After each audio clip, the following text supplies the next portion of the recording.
नमस्कार. किरीट सोमय्यांनी सध्या धांदल उडवून दिली आहे.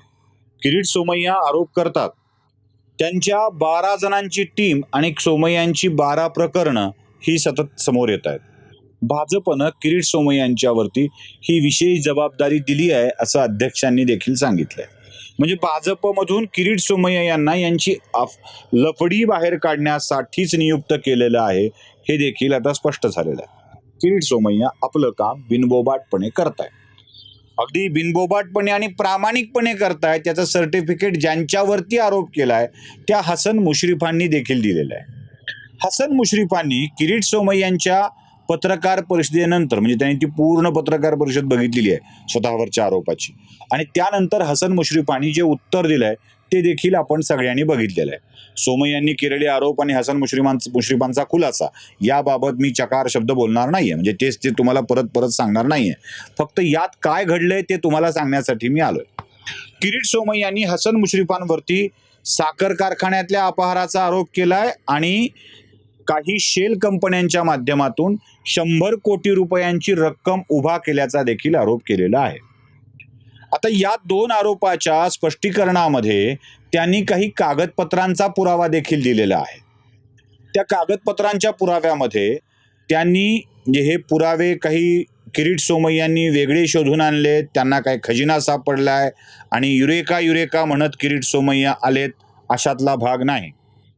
अनेक कागदांची अनेक पैशांची नोंद ही हसन मुश्रीफांच्या शपथपत्रामध्ये म्हणजे निवडणुकीत दाखल करायच्या शपथपत्रामध्ये केलेली आहे.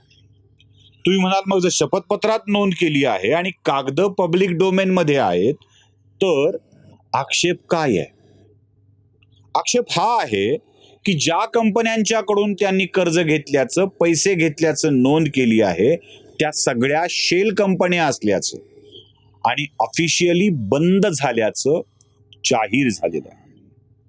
बंद असलेल्या शेल कंपन्यांच्या मधून फिरणारे पैसे हे कशा स्वरूपाचे असतात हे समजायला सगळेच हुशार आहेत आणि किरीट सोमय्या हे राजकारणी नंतर आहेत, ते आधी चार्टर्ड अकाउंटंट आहेत.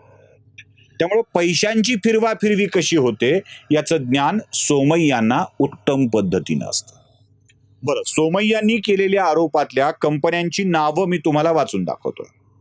CRM सिस्टीम्स या कंपनीकडून 2 कोटी रुपये कर्ज घेतलंय. मरुभूमी फायनान्स या कंपनीकडून 3.85 कोटी रुपये मिळालेले आहेत.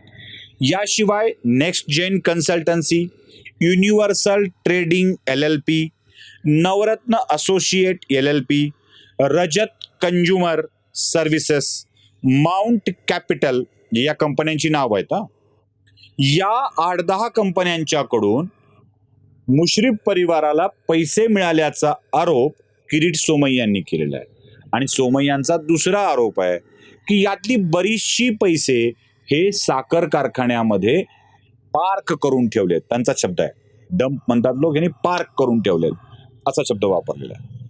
आता साखर कारखान्यांच्या आरोपावरती हसन मुश्रीफांनी एकदम फोकस करत साखर कारखान्यांचे पैसे हे सामान्य माणसांच्याकडून आणि शेतकऱ्यांच्याकडून कसे आलेले आहेत याचा पूर्ण खुलासा केलेला आहे. पण या ज्या वेगवेगळ्या शेल कंपन्या आहेत त्या कंपन्यातून आलेल्या पैशाबाबत हसन मुश्रीफ एक अक्षरही बोलत नाही. कारखान्यांचा व्यवहार कसा पारदर्शी आहे हे ते सांगतात. आता आपल्या व्हिडिओचा विषय येतो, कारखाने सांगा कोणाचे. आपल्याकडे अनेक साखर कारखाने आहेत. अनेक साखर कारखान्यांचे मालक अनेक लोक आहेत. मी मालक हा शब्द वापरतो. सकृतदर्शनी बोर्डावर कागदावर अमुक सहकारी साखर कारखाना असा शब्द असतो, पण सगळीच माणसं त्या कारखान्यावर मालकी असल्यासारखी वागतात. म्हणजे अगदी विलासरावांचा साखर कारखाना, अमित देशमुखांचा साखर कारखाना, दिलीपरावांचा साखर कारखाना, तिघांची खूप आहेत म्हणून ही नावं पहिल्यांदा घेतली. भाजपच्या विखे पाटलांचा साखर कारखाना, पंकजा मुंडेंचा साखर कारखाना, अशाच बातम्या सुद्धा येतात. पंकजा मुंडेंच्या कारखान्यात PF चे पैसे नाही भरले अशाच बातम्या येतात. विखे पाटलांच्या कारखान्यात दर नाही दिला, अशाच बातम्या येत असतात. पाचपुतेंचा कारखाना, जयंत पाटलांचा कारखाना, शरद पवारांचा कारखाना, अजित पवारांचा कारखाना, जरांडेश्वर अजित पवारांचा असतो, अजित पवारांचा कारखाना, अशा स्वरूपाची शब्द वापरली जातात. ही शब्द का वापरली जातात? तर साखर कारखान्याला नावापुरता सहकार असतो आणि चालते ती मालकशाही. या कारखान्यांचे लाभ कोण घेतो? म्हणजे शेतकऱ्यांच्या भल्यासाठी, रोजगार निर्मितीसाठी असे सगळे शब्द आपण वापरत असलो तरीही जेव्हा विक्री होते तेव्हा कळतं किंवा जेव्हा चालू असतो तेव्हा कळतं. शरद पवारांच्याकडं शपथपत्रामध्ये एक गोष्ट अशी दिसते की स्वतःच्या मालकीची एकही गाडी नाही, पण शरद पवारांच्याकडं वेगवेगळ्या स्वरूपाच्या गाड्या वापरायला असतात. त्या कुठल्या असतात? किती संस्थांवर, किती ट्रस्टवर शरद पवार हयात अध्यक्ष आहेत, किती ट्रस्टवर शरद पवार हयात प्रमुख आहेत, याची यादी काढली पाहिजे, बघितली पाहिजे. या ट्रस्टच्या प्रॉपर्टी वापरण्यासाठी कोणाला मिळतात?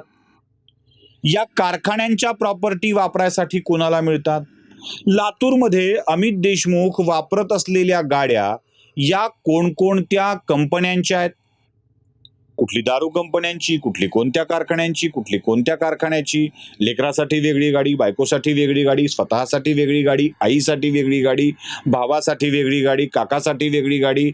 या सगळ्या गाड्या शपथपत्रात तर नमूद केलेल्या नसतात. मग या गाड्या मिळतात कुठून आणि चालतात कशा? नुसती गाडी असते असं नाही आहे. त्या गाडीसोबतचा ड्रायव्हर, त्याचं इंधन, या सगळ्या संस्था भरत असतात. आहे ना, सहकार म्हणजे कारखाना लोकांचा, गाड्यांचा लाभ मात्र या कारखाना चालवणाऱ्यांचा. अगदी यांच्याकडे असलेले कर्मचारी सुद्धा वेगवेगळ्या संस्थेवरती पगारी नोकर असतात. सगळ्याच राजकारण्यांच्याकडे, मी कोणत्या असं भाजपवाला वेगळा, राष्ट्रवादीवाला वेगळा आणि काँग्रेसवाला वेगळा असं सांगत नाही.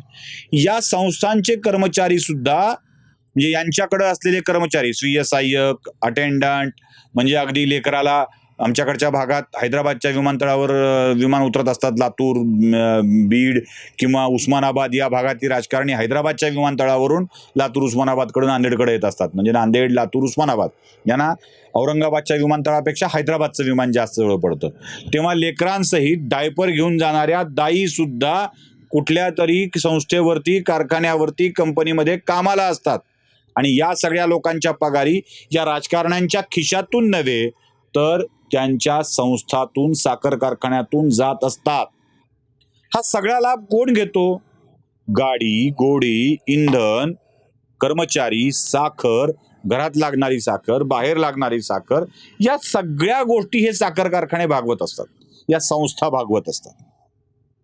अशा संस्था निर्माण केल्या जातात राजकारणाच्या अय्याशीसाठी, खर्चासाठी, तडजोडीसाठी. उगाच प्रामाणिकपणाचा आव आणायचा आणि आम्ही खूप छान चालवलंय म्हणायचं, असे अपवादाने एक दोन कारखाने असतील, त्यात सुद्धा काही प्रायव्हेट, म्हणजे अगदी प्रायव्हेट साखर कारखान्यातून सुद्धा आपल्या नेत्याच्या गाडीवर ड्रायव्हर दिल्याची उदाहरणं माझ्याकडं आहेत.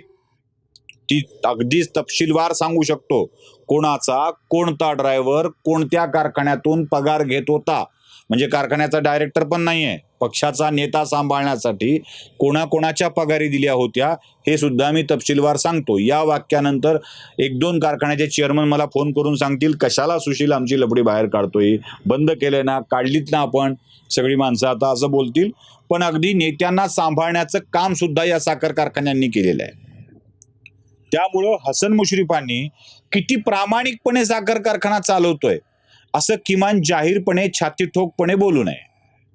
प्रश्न कारखान्याचा एक मुद्दा आहे ज्यावरती मुश्रीफांनी खूप स्पष्टीकरण दिलेलं आहे. आपण ते स्पष्टीकरण एक्सेप्ट करूया.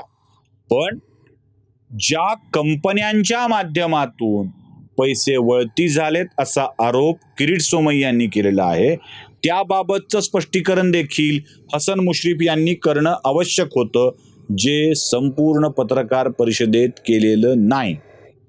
भाजप केंद्रीय तपास यंत्रणांचा गैरवापर करतो. चंद्रकांत पाटलांनी सोमय्यांना लावून दिलं आहे.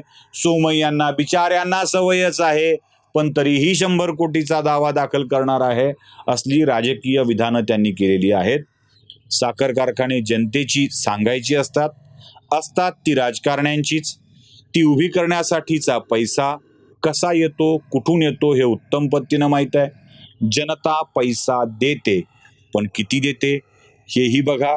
शेअर्सची समभागांची शेतकऱ्यांच्या समभागाची रक्कम किती असते, सरकारी रक्कम किती असते आणि बँकांची रक्कम किती असते. बुडते ती बँक, शेतकरी नव्हे.